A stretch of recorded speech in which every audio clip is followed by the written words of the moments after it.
Okay, place that we're here for the Levaya of Mrs. Gerda, Mrs. Abramchik. The order of the speakers will be Joseph Abramchik, followed by David, who will be live streamed in, then by Vital. So we're going to begin right now with Joseph Abramchik.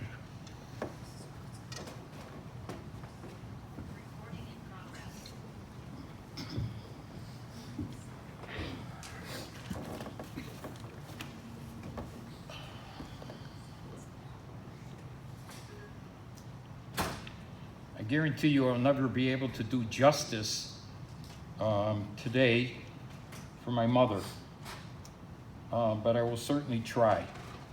The truth of the matter is I haven't had any time to I just put thoughts down on a piece of paper, because when I spoke to my mother this morning between 9:15 and 9:30, she was fine. She was feeling much better. She wasn't feeling well the last couple of days, and the nurses were keeping me updated on I don't want to say an hourly basis, but basically as late as last night, the charge nurse from the 3 to 11 shift had called me at around 10 o'clock saying she's resting comfortably. So when I spoke to her this morning, the farthest thing from my mind was that 3 hours later, she wasn't going to be here anymore. So you will excuse me, I jotted down some things, and for those of you who know me, I claim to be a very organized individual, and I write things down, and then I read from my notes. So this is going to be somewhat disorganized, but you should know that the thoughts come from the heart.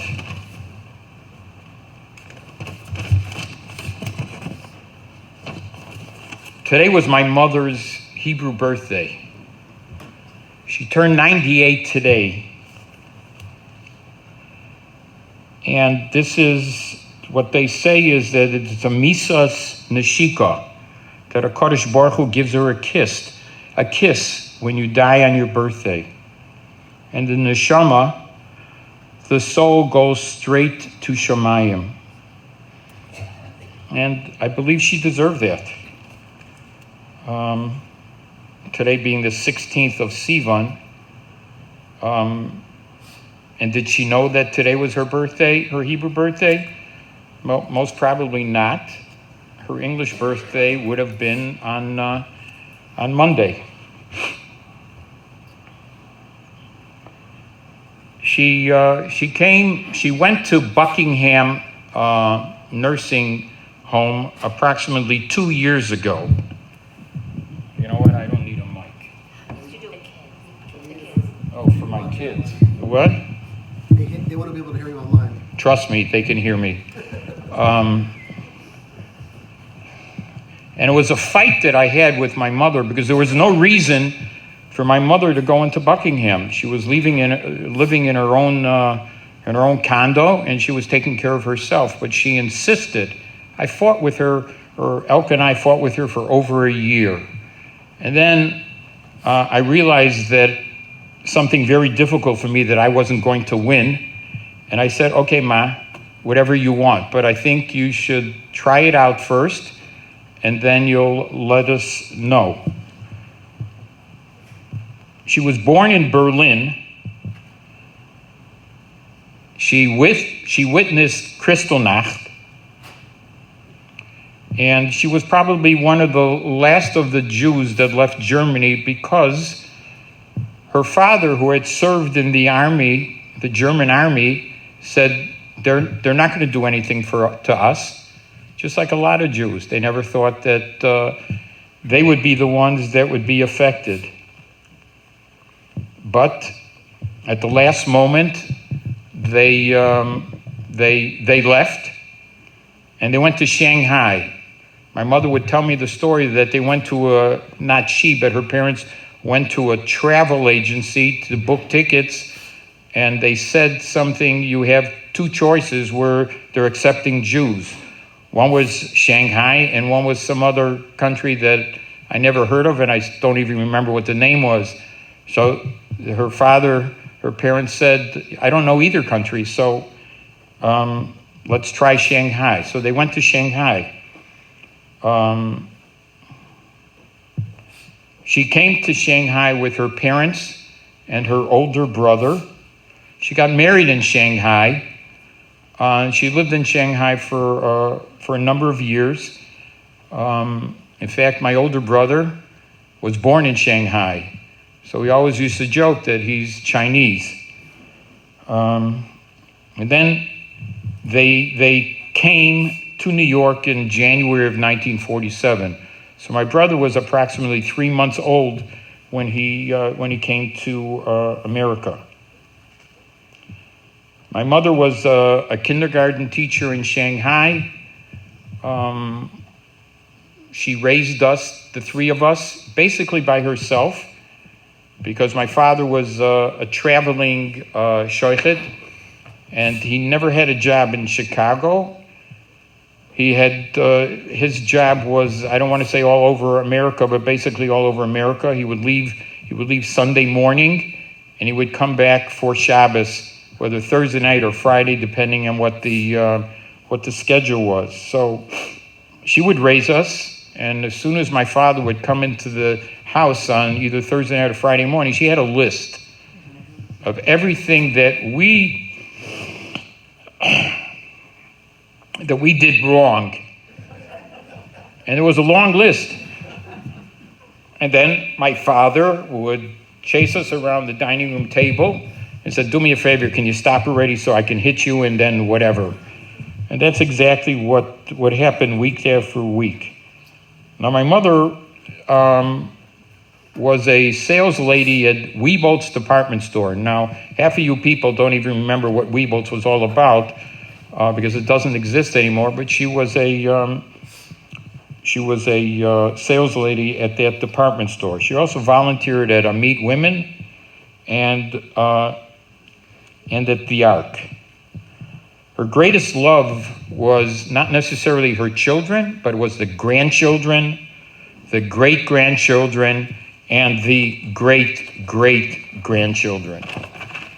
When our granddaughter, I told you I'm skipping all over the pages. Wherever I find something written, I'll just say it. So when our granddaughter got married in November of 2019, our granddaughter said, I really want Bubby to be at the wedding. And she came.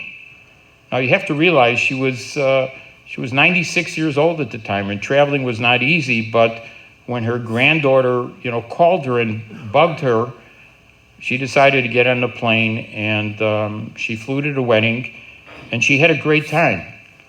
And that's something that not all people have the zechut, the merit of having their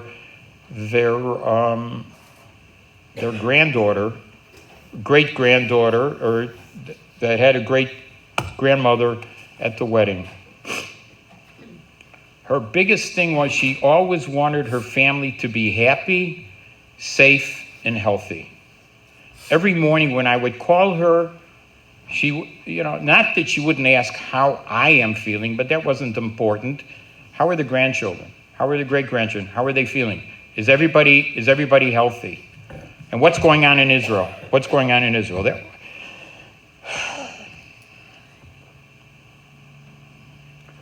That was her prime concern. About everybody else, nothing about herself. In fact, whenever we would come to visit her, she would, I don't want to say she would throw us out. It didn't make a difference whether we were in the condo or we were in the nursing home. She would say, go home. Okay? And every once in a while, we would listen to her, and then we did go home because we knew it aggravated her that we bothered her, what she considered to be a bother, that we were visiting her. And she didn't realize that that's what we wanted to do.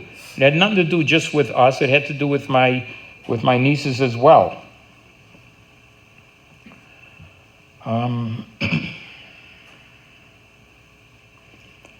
The grandchildren will remember her for the eggs that she made whenever they came to visit.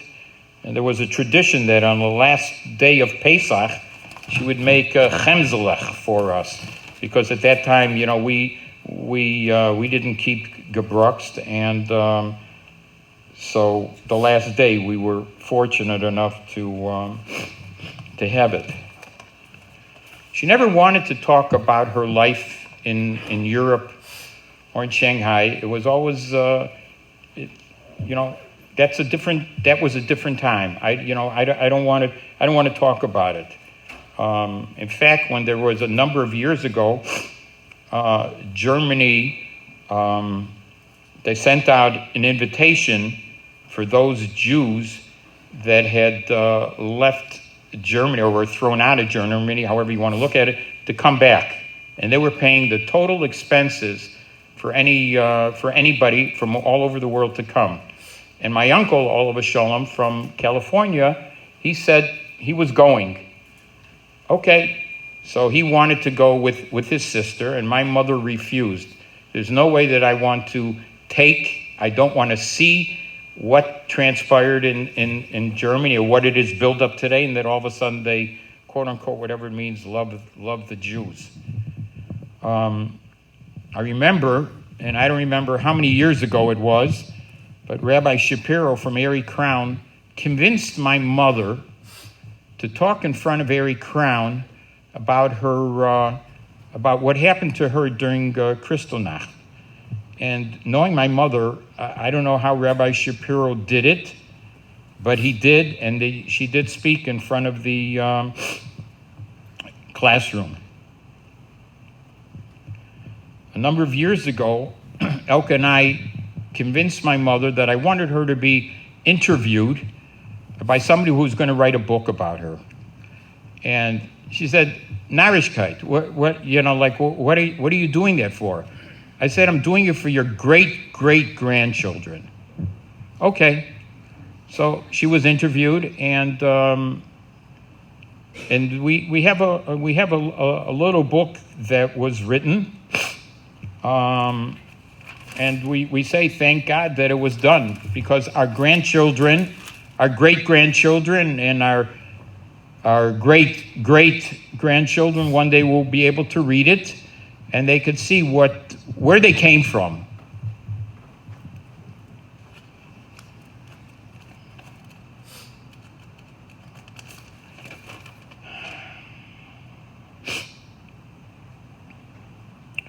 We took my mother to Israel on a number of our trips when our oldest grandson, which would have been her oldest great-grandson, was putting on tefillin for the first time. So she came with us. And he put on tefillin, and his great-grandmother saw him put on tefillin at the kotel, which was, again, she was zocha, and, our grandson was zocha also, that her great-grandmother was able to see him put on tefillin for the first time. It's also very interesting that when our great-granddaughter was born, almost 2 years ago, they came. In other words, our grandson and his wife, our granddaughter, came to Chicago and introduced their daughter to my mother. She came. They brought her to the nursing home, and the pictures that we have of that are they're really not replaceable. These were, and she would get down on all four and play with her great-grandchildren, which is something that you're not able to see or to be zocha to have, and we were.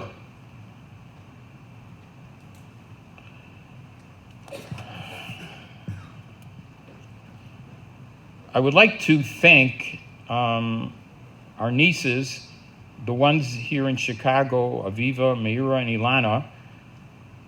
I'm not thanking their husbands. I'm just thanking the nieces who basically, besides Elka, would visit Bobby on a regular basis, talk to her probably every day of the week, just like Elka and I did.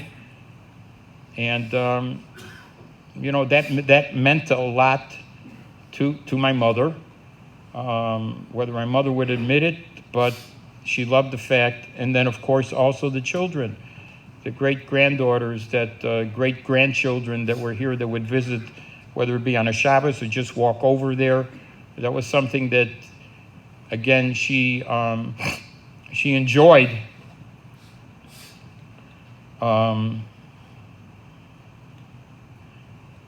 I also have to give a plug to Buckingham, which is difficult for me to do. But when my mother decided that that's where she wanted to spend her last years, and we thought there would be more years, but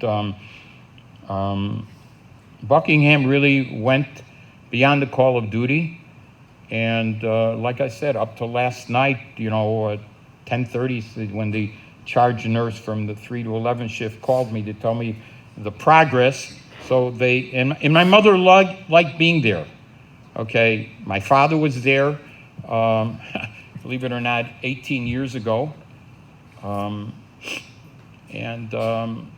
So she was happy. She was happy there, and therefore Buckingham deserves a yasher koyach. For those that don't know, my mother survived COVID, okay?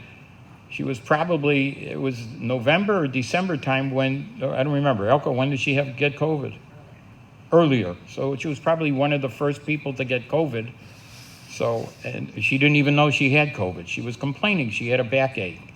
Okay, my mother was very frail, and she had backaches all the time. So when they tested her, yeah, she was positive.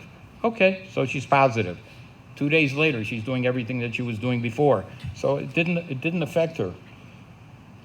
She was only concerned. She was only concerned about everybody else. How is everybody else doing? That is what my mother was all about. She had told Elka, she wouldn't tell this to me. She would tell Elka, Joe is going to be taking me to Israel pretty soon. So in the beginning, Elka didn't know what she was talking about because she knew that she wasn't flying anywhere. She gave up her passport, so how is she getting on a plane? So after she got off the phone, she's telling me this. She didn't say this just one time. She said it a half a dozen times. So I told her, Ma's waiting for me to take her, to Israel. And the only way she's going, I'm sorry to say, is the way she's going on Motzei Shabbos, on Saturday night, when we get a flight out. I could probably talk for hours, but I think what I jotted down, and again, I didn't have enough time because I had to deal with tickets and I had to deal with the Chevra Kedisha. Believe it or not, it's everybody should live to 120 because it's a heck of a lot of work doing, dealing with all these people and birth certificates and all these things that you didn't need perhaps years ago. My mother, the reason, when my father was nifter, Memorial Day weekend, okay? My mother was nifter 24 hours before Memorial Day weekend. It's mind-boggling. And again, to die on your birthday is also something special.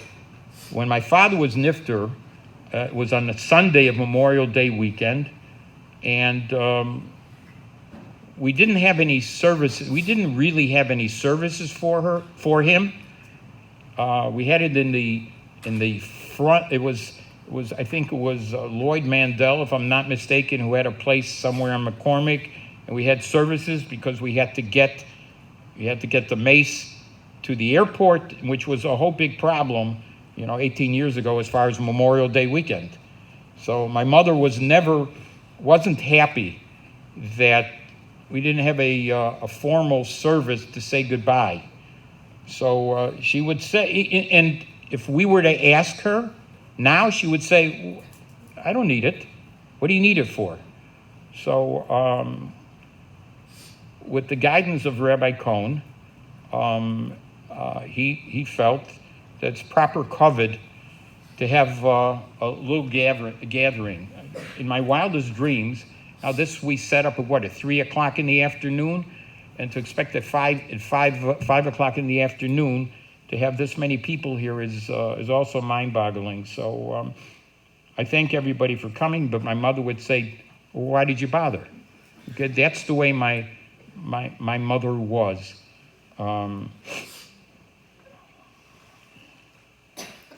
So I don't know, the Oren is not here, which is what we wanted. We didn't want it to be here. So I would ask Mechila from my mother. And I guess I'm supposed to say the pasuk. Bila hamovas l'netzach mocha Adonai Elohimu dima me'al kol panim v'chirpas amo yosid me'al kol ha'oretz ki Adonai diber. I'm supposed to introduce? David. Okay. So my younger brother David will be speaking from New York.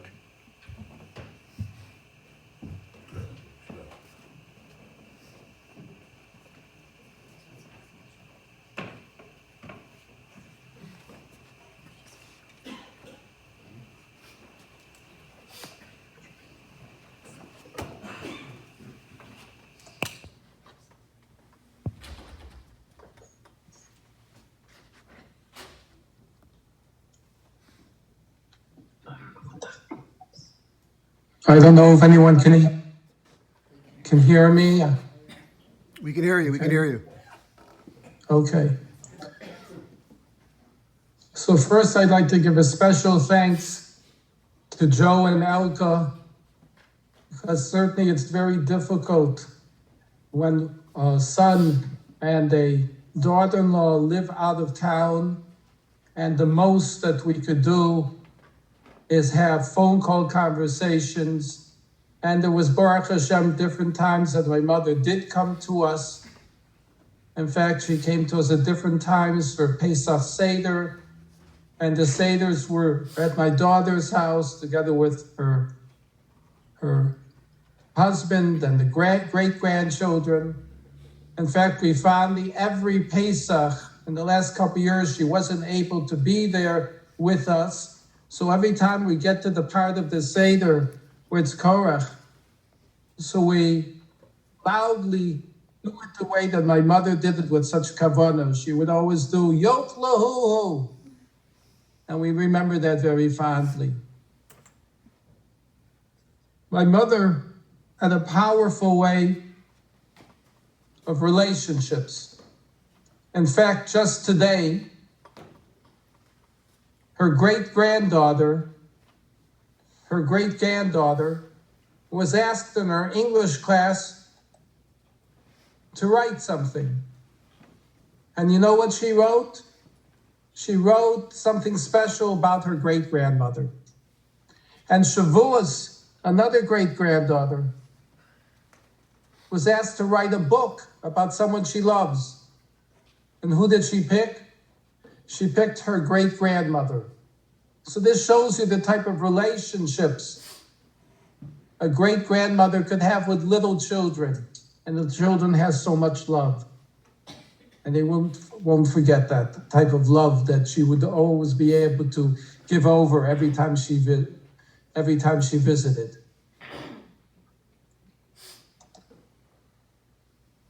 Oh, I don't know. Can you hear me? We can hear.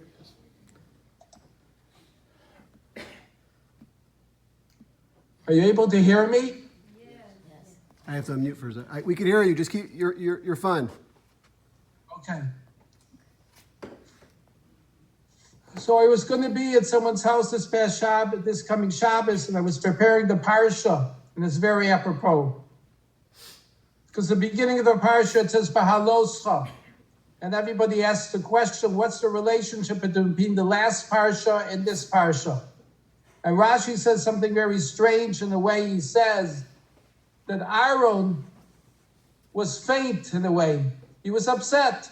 What was he upset with? He was not part of the Nesiim. And that was, what does Rashi say? Rashi says that HaKadosh Baruch Hu said to Aaron, don't worry. You're going to be given another mitzvah. And what's that mitzvah? Of the menorah. And what's special about the menorah? Rashi says, is meitiv umadlik as a menorah. This was my mother. My mother had menorahs. My mother had these eish, the candles. What were the candles? The candles were her children. The candles were her grandchildren. The candles were her daughter-in-laws.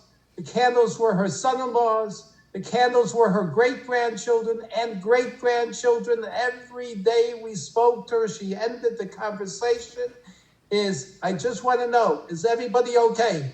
Is everybody okay? So she is meitiv umadlik as a menorah. She continued meitiv, made good, and madlik, and lit.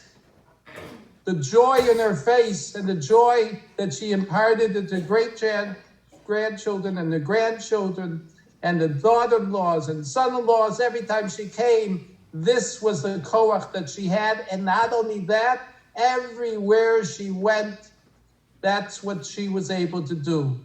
My brother left out that she also had worked and volunteered for the Lubavitch. And Lubavitch is a lot of things for her as well. But she was the light of everything. Meitiv umadlik as a menorah. And the parsha also talks about misonenim. People were complaining. My mother didn't complain. And everybody wonders, how could Am Yisrael be complaining? They heard the Aseret Hadibros. They saw Etzba Elokim. How could they complain? So Meforshim say the power of not complaining is if you have an avoda with HaKadosh Baruch Hu. When you have a relationship with HaKadosh Baruch Hu, that protects you from complaining. Because you know everything that comes, HaKol is tov. Everything is great. Everything is good. That's my mother. That's the type of person she was. That's the part of the thing that she tried to teach to all of us. Very difficult. And as my brother said, not only to thank my brother and my sister-in-law Elka for everything, and the nieces for everything, did a special thanks to the nursing home that we as sons did not want her to go to. We were ready to take care of her, but she says no, because that's not her way of thinking and living, for someone else to take care of her. She took care of everybody else, and she wasn't there to be taken care of. So I have a special thanks to the nursing home as well for everything they did to make her last couple years as pleasant as possible. And to remember, this is the 18 years ago, my father was nifter, and there's 18 years of chai, and she made the best of that chai. And part of her conversation with all of us always would be, so what's going on in Eretz Yisrael? What's going on in America? It's crazy. So if there's anyone, and my mother was very stubborn. She was a yeki, but stubborn in a good way. So if there's anyone who could be a meitzar for all of us, and to go up to a Kadosh Baruch Hu and say, Kadosh Baruch Hu, as we say in Yiddish, Genug Shain. It's time for the Mashiach to come, and we need the Mashiach. If there's anyone who could make that strong complaint and argument to a Kadosh Baruch Hu, was my mother. I want to thank everyone for coming tonight also. I know it's difficult. Bila Mavis Lanetzach, B'mocha Adonai Tekim. Dimo be'al kol panim, v'cherpa samo yokem be'al kol ha'oretz, ki Adonai diber.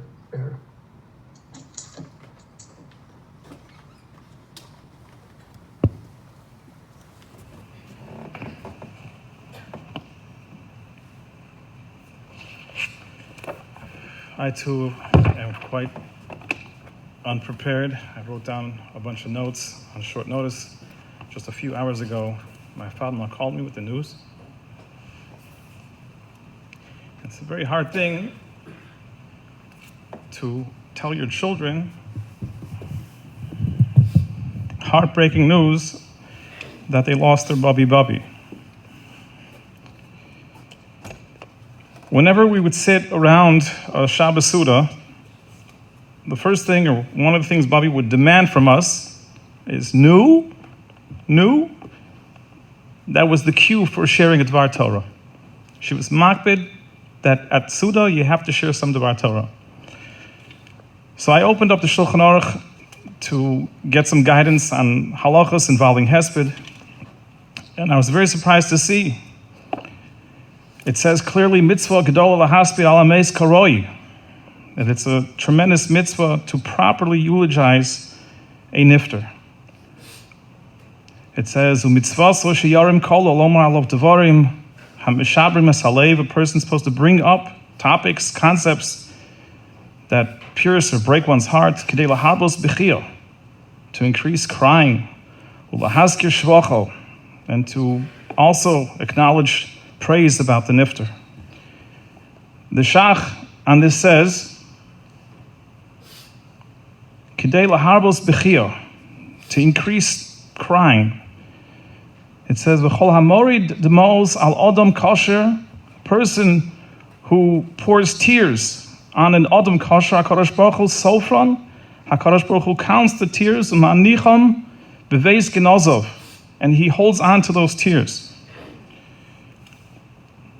I would say it now, how much more does HaKadosh Baruch Hu need as far as the tears? There's so much that's been going on, and as Uncle David just mentioned, if there's anyone to finally put a stop to everything that's going on and to bring the Golus, to bring the Geula, there's no question that it's Bobby. I stand there with the challenge now of being maspid an Isha Chashuva as Bobby.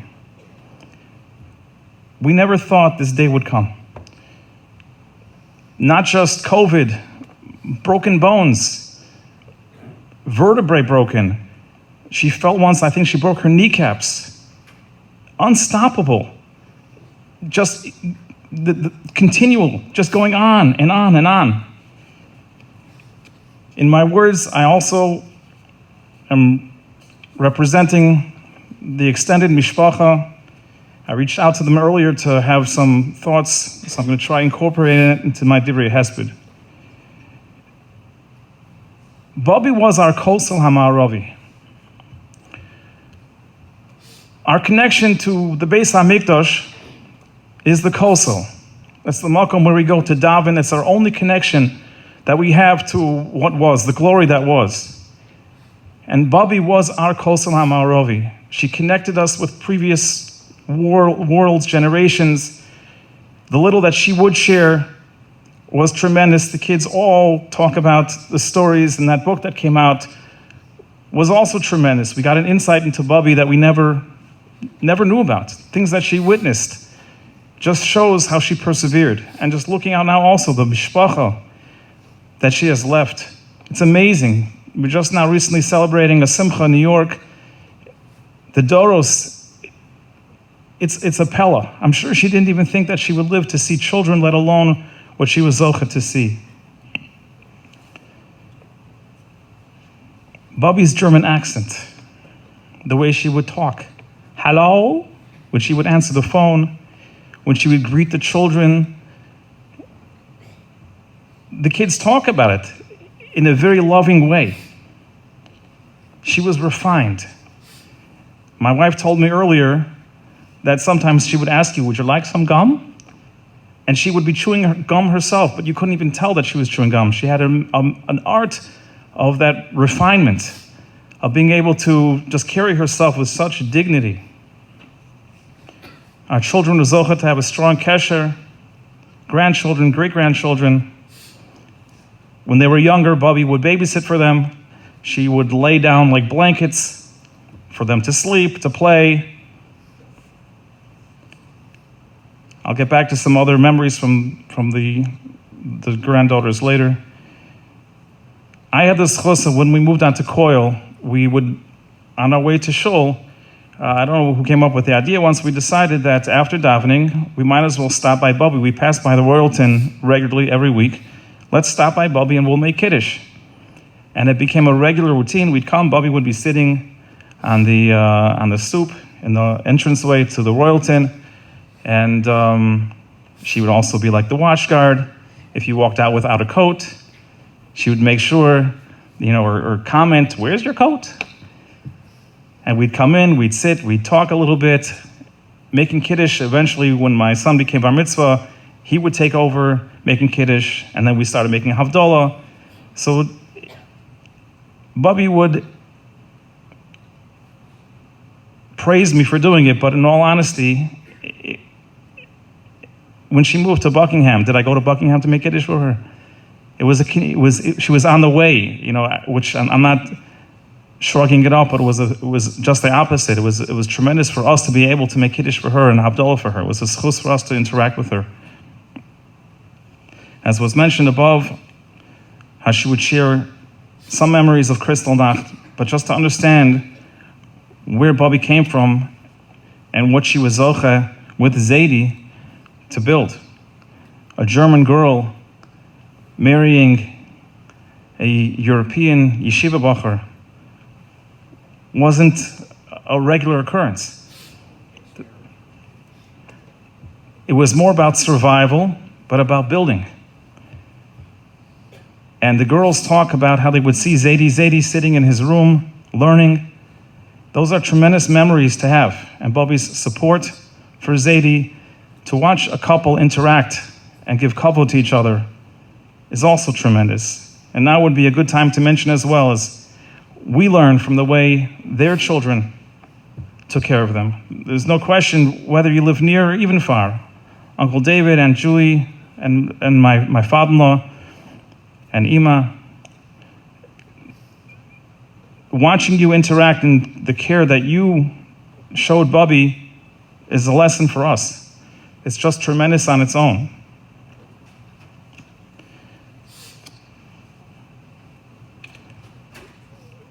Bubby and Zadie had some unique practices of allowance. She had certain calculations, I guess $1, $2, depending on whether or not you were a bar mitzvah yet. There was a certain allowance she would give to grandchildren.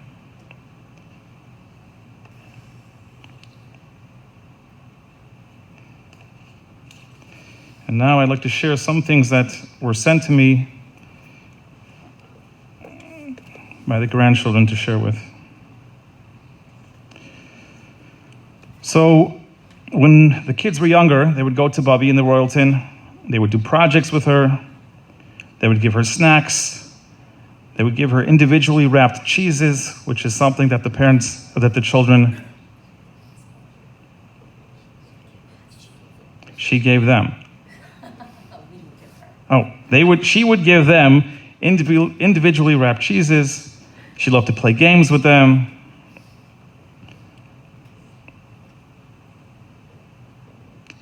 Let's see here.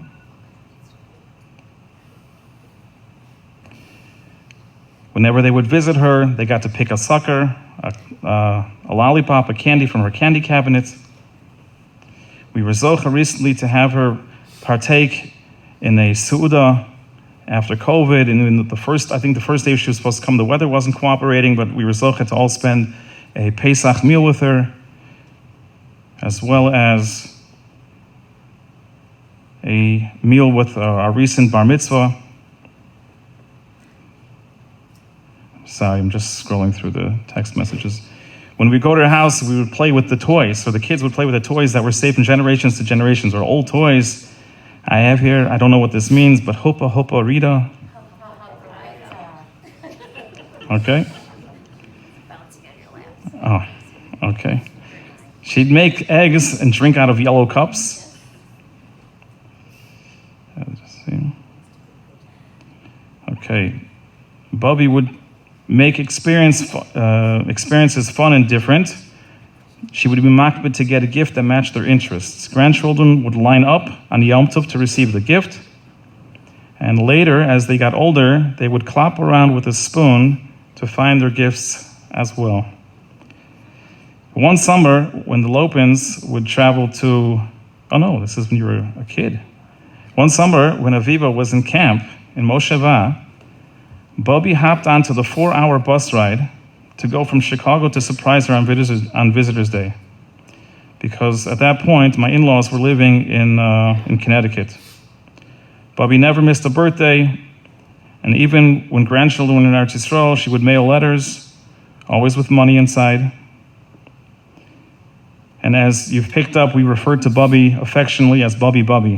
When we just celebrated Daniel's bar mitzvah, and the Rav asked me, is there anything special he should say or acknowledge? I said he should mention Bubby Bubby. He looked at me, he's like, Bubby Bubby? I said, yeah, Bubby Bubby. She had tremendous hakaras hatov. Well, to people who helped her, in truth, she did.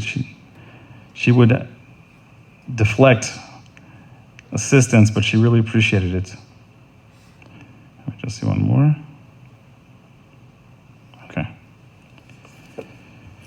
Okay, so just to conclude, that our biggest gift to Bubby is nitzchias, is continuing in her ways. It's brought down that when a person is nifter, their special qualities in Divrei Ruchni are out for the grabs. You can get a hold of them, you can grab on.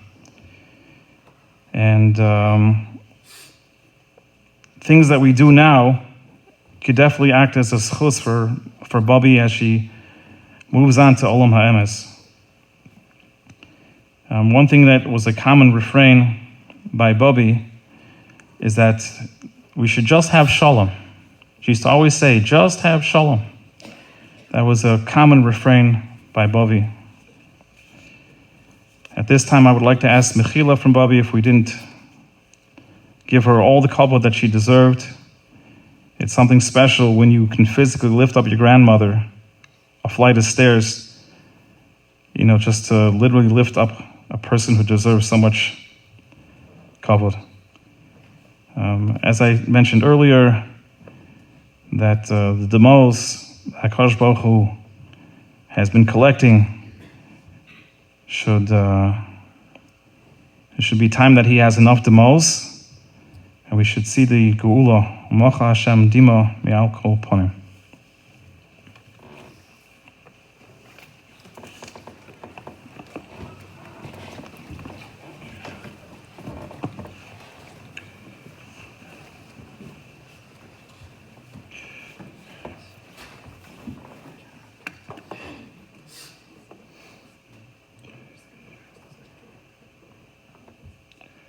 Listening to all that Spadim, not being a son, a grandson, a great-grandson, I just want to say another perspective that nobody mentioned. I wasn't planning on saying this, but nobody mentioned that Mrs. Abramchik riding her bicycle in the neighborhood. That was a sight. That was a sight. Okay. Huh? It's a tricycle, exactly, it's a tricycle. As Joey said earlier, when I got the phone call, I ran to the house, he said, nobody's going to be there. I didn't see the oilam, I've been facing this way. It's unbelievable how many people are here. Okay, I like to say something about Mr. Abramchik. It's a little scary. Scary to say something about anybody, and a little scary to say something about Mr. Abramchik. In davening, somebody took the siddur.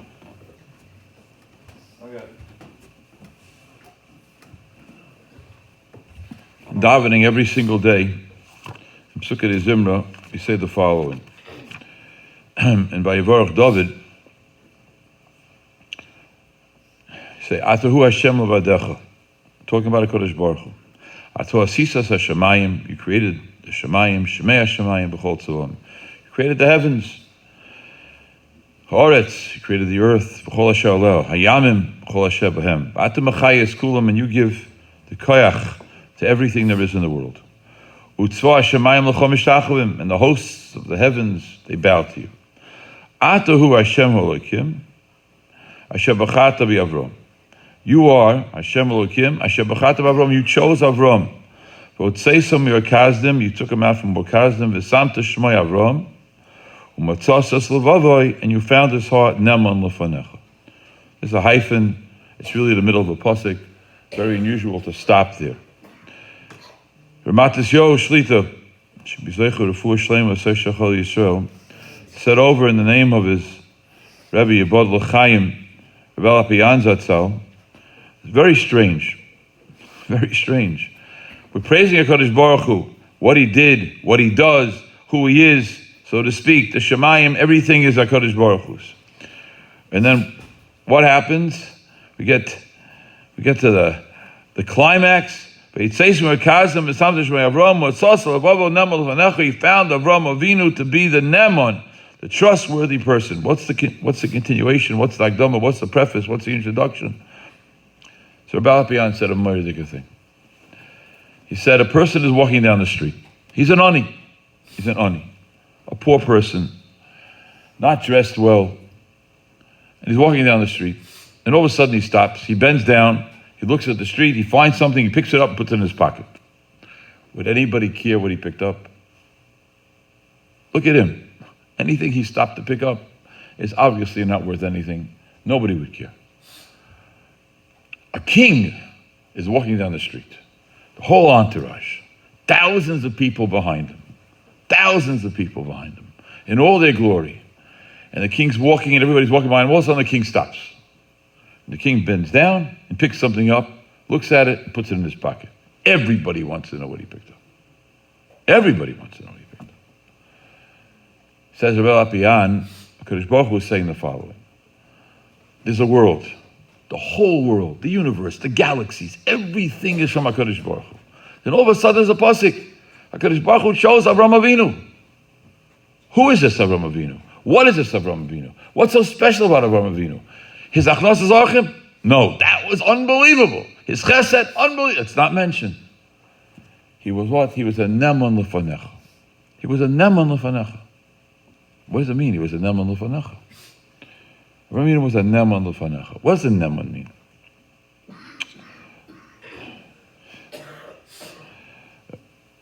For those people not used to it, my mother, Allah Shalom's father, Allah Shalom, my Zayda had a farm. And he was a cattle dealer. And 90% of the people he dealt with were non-Jews, maybe more. But when I was a kid growing up, he was still in the business. The saying was like this: if Harry Mayo gave his word, that was as good as gold. Finished. If I would say something about the Abramchiks, and there's much to say about the Abramchiks, and maybe some people would disagree about what certain people would say about the Abramchiks, but no one would disagree about the following. When the Abramchiks say they're going to do something, they do it. When the Abramchiks give their word, it's done. You can go to the bank with it. I have the same feeling in the times that I spoke to Mrs. Abramchik. She was a neman. She was a neman. She was a neman. She said something, she did it. Maybe you didn't agree with what she said. That's your problem, as Joey would say. But she did it. She did it. She did it. She said it and she meant it. I want to tell you what it means to be a neman. I want to give you an example. Not for Mrs. Abramchik. I want to give you a story. There's a Jew in Lakewood named Baruch Ber Yafi. He's a Rav. He's a Rav, a little bit older. He's a Rav in an old shul in Lakewood. He had a father, I never knew him. His father's name was Mordechai Yafi. Mordechai Yafi is one of the 10 people who started Lakewood Yeshiva. Lakewood Yeshiva started in what's it called? Plains, what's it called? White Plains, thank you. Started in White Plains. And they hired Rabbi Cutler, and he was the one who really got him involved together with a few other Yidden. And he ended up moving to Lakewood. In 1945, he moved to Detroit, this is Mordechai Yaffe. From Detroit, he decided he wanted to make a yeshiva. He wanted to help Klal Yisrael. In those days, he moved to St. Louis. He moved to Kansas City, Missouri.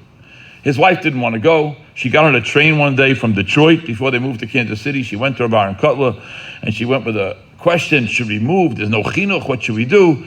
Rabbi Aaron Kotler said, if you mean it, l'shem shamayim, you can go. So she said to Rabbi Aaron Kotler, will you give it? And Rabbi Aaron Kotler said, I guarantee your kids will be okay. She said, will you give it to me in writing? He said, yes. He said, well, if you're willing to give it to me in writing, I don't need it in writing. She turned around, took the train back, and went with her husband, and she was asking him to go to Kansas City. She went to Kansas City. So he's in Kansas City, and he ended up not only becoming an educator, he had to become a fundraiser for the school. Okay. So he goes out to this town. They invited him out to speak, and he says to the town like this, I'm willing to come, but I have to tell you the truth. I only eat, in those days, 1946, I only eat meat from New York. You know, if you have a person who does that, they don't come. Otherwise, I can't come. I won't have anything to eat. So they said, yeah, we have one Jew like that who rather is makbid. He only takes meat from New York. Great. So he comes. And they tell him where the house is. He goes, walks up to the house. He looks through the window, and he sees a man with a white beard over a Gemara. Gewaldig. Knocks on the door. Man comes, open the door. He says, they told me I could stay by your house for Shabbos because you eat meat. You get your meat from New York. He says, it's true, I do get my meat from New York, and you're welcome to stay with me for Shabbos, but I have to tell you, I'm a Machal Shabbos. I'm Machal Shabbos. Says, Mordechai Yaffe looks at him and says, what do you mean? He says, come in. Comes in, he says, listen, I came, who knows what this means?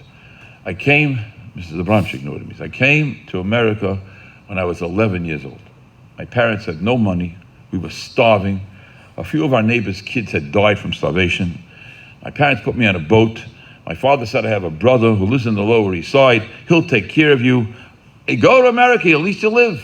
Go to America. What does it mean? 10-year-old kid gets on a boat, goes to America, goes to his uncle's house, and his uncle tells him, after a week, I have no food either. Get a job. He's 11 years old right now, get a job. So he gets a job.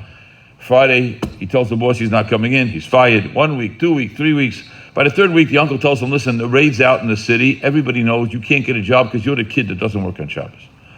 And finish, you better make a decision what to do. He's starving. His uncle had no food. He had only food because he got whatever he got paid for. So Monday, he's starving. By Tuesday, he goes into a place and the guy says, you going to work on Shabbos? He says, yes. Comes Shabbos morning. He gets up in Lower East Side and he says, I can go to Minyan. See, Davin Ashkam. From the Lower East Side, he was working up in Midtown Manhattan. He said, I don't take a train, I'll walk. So he walked to Midtown Manhattan. He got to Midtown Manhattan, he gets to the factory, his job was on the 10th floor. He walks the 10 flights of stairs. He said, I don't take an elevator. He gets to the 10th floor, opens the doors, and sees a whole factory of Jews working on Shabbos. He slams the doors, runs downstairs, runs out of the factory,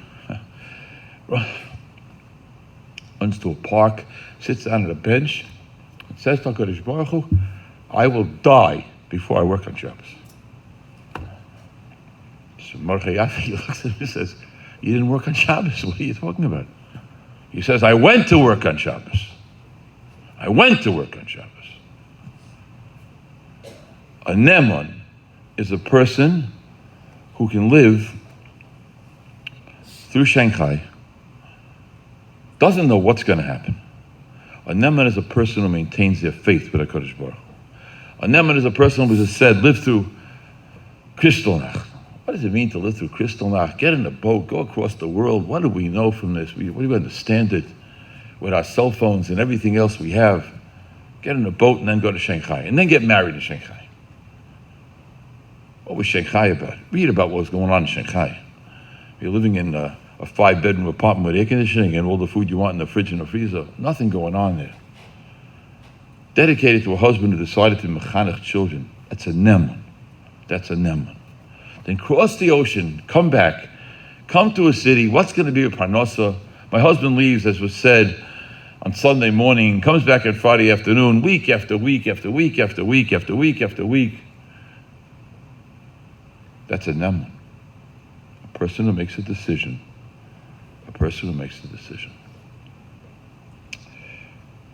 You say very often that the Chazon Ish says that a person is born, the parsha that the person is born has a connection to them.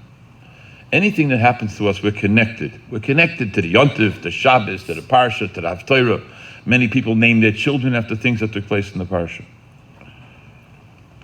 Rabbi say, what does it say in the parsha? Many things. A lot of things happening in Balaischa. One of the most famous psukim in Balaischa. Mrs. Abramchik died during Parshas Balaischa. Lo yichein avdi Moshe. Says HaKadosh Baruch Hu to Aaron and to Miriam, you're making a mistake. You don't understand. B'chol beisi nemanhu. Moshe Rabbeinu was a neman. Says Rabbi Lapian, the climax of Avram Avinu is HaKadosh Baruch Hu's description more than everything else is that he's a neman. He did not waver in his faith for a moment. Moshe Rabbeinu is a neman. Mr. Abramchik may not like this, but she's going to scream and say, Avram, Moshe, you say Mr. Abramchik? I'm going to say Mr. Abramchik. Avram and Moshe and Mr. Abramchik. A neman. A neman maintained the faith through everything that happened. Everything that happened. Who are we to understand what it means to go through? And not only to go through, but to remain a neman. That's today's Levaya. Not many people left like this from that door. A lot to learn. We're tapioca. We all know something happens to us. At 69 in the base medish, I want it to be 70. At 70 base medish, I want it to be 69. I'm talking about myself. I want my car to be cooler or my car to be hot, warmer. We all know what we need. And then there was a generation of Jews that preceded us. Neman.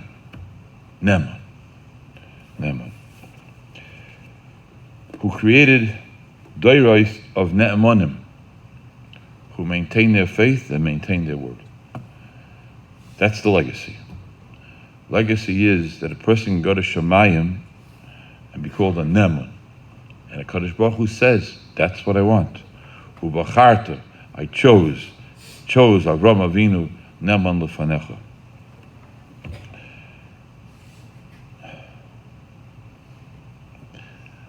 So, it was challenging this afternoon, as Joey said, making decisions. We thought that maybe we could have a Levaya tomorrow morning to give people a little bit more time, but in order to get there to Yisrael, you have to leave 8:30 tomorrow morning. The flight's 8:30, so it's impossible to have had a Levaya. We want to have a Levaya this evening at 8 o'clock, maybe at 9 o'clock, which would have been a little bit easier for people. We have a bar mitzvah in shul. And the Abramchiks would not disrupt someone else's simcha. And Mrs. Abramchik, Allah Shalom, would zicha not wanted to disrupt someone else's simcha. But HaKadosh Baruch Hu worked it out. The kavod that she wasn't zeicha, or she felt she wasn't zeicha to be able to give to her husband, ishtay kegufay. That kavod is being taken care of now. Because she's the one who helped. She's the one who made that her husband was able to be the Talmid Chacham that he became, and she's the one who helped that he was able to do everything he was able to do for the mishpacha. I want to end. My Francis is here. I want to end. Sometimes, in the first 6 years in Chicago, when I was in the kollel, for some reason I don't remember why, I wasn't able to daven mincha in the kollel. Sometimes I couldn't daven shachris in the kollel, carpools. I don't remember what it was. So I davened in Matal. Matal was the shul when the younger light couldn't daven in the kollel. We went to Matal. So in Matal, there was this man. He used to stand in the entrance hall before davening with his head in the sefer, buried in the sefer. And when davening started, he would open up a drawer. I don't know if the table's still there. He would open up a drawer and put the sefer back in the drawer. I didn't know who this Jew was. I didn't know who he was. So every time I walked into Matal, same place, standing by this table with a sefer open, learning from the sefer. And I found out he's a Jewish man named Rabbi Abramchik. That's a neman. That's a neman. A neman, no tumults. I'm doing the Ratzon Hashem. I once tried to take the sefer out to see what he was learning. I put it back right away. He was not happy with me. Okay, it was. I put it back, but he used to watch. We lost 2 Nemonim. I was wondering if I called after being at the Abramchik, I called them back to see if they were nifter on the same day. But it was close enough. So it's Levaya, and it's a covered for both of them. Nemonim lefanecha, they should be zeicha to be a military for the mishpacha, and as everybody else said, to be a military for the city, to be a military for Klal Yisrael. And the limudim from them will definitely be missed. The schusim from them will definitely be missed. But the family that they created should be here with our side. Abi Yishkol Tzedek. Bilam Avos Lanetzach, Moch Hashem Dima Me'al Kopan.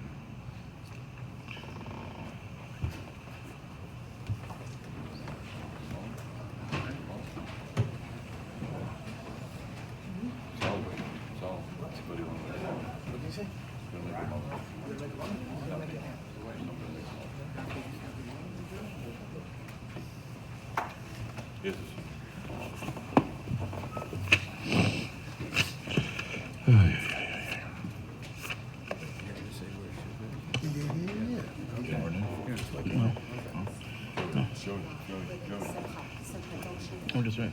What's the name? Yaspa.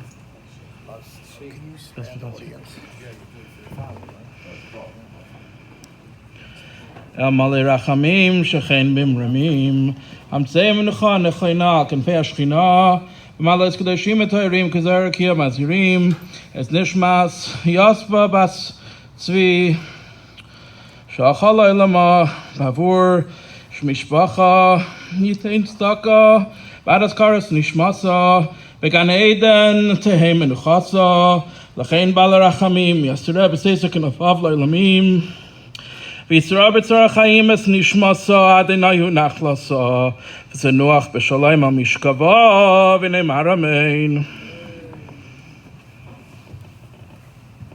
The Kfur will take place at Eretz Chaim Cemetery Sunday night, approximately 7:30, and the family will be sitting shiva back at Joey's home Monday morning, with the minyanim times will be posted later once the family decides. Please remain standing as the family leaves the shul.